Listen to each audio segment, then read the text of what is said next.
سلام علیکم تماشابینان یوتیوب کانال مفصل نام ریاکت. برادرای عزیز، من خیلی که من نوعی دیوشتیج به ما کراشکم رزید کرده بودیم. برادرای عزیز، این خونه یه حقیقتان ترک به خونه با یک بار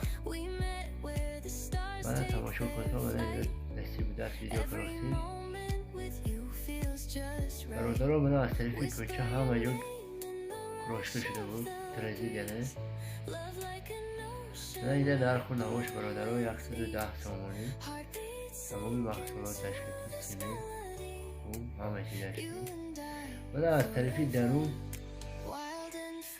که کامل شده بود. برادرها تماشا کنم. من سفید و سیاه برای سفید چطوری درون تریده و سیاه شدگی. برادرها تماشا کنم. گردی حوالی همه جا من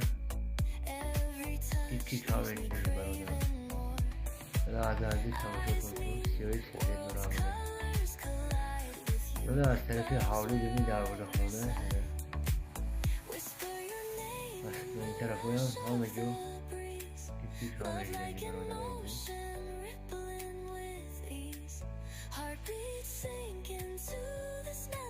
کی به کدام رنگ معقول برادرها فرقش نیست. حیاتون ویدیویی زیباری شمایی بکنید.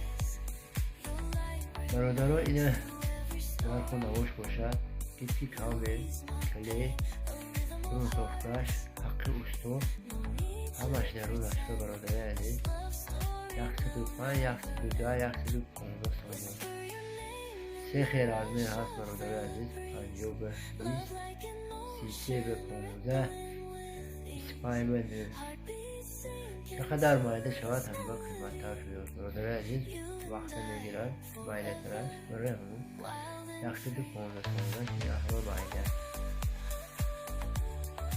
برادرهای عزیز من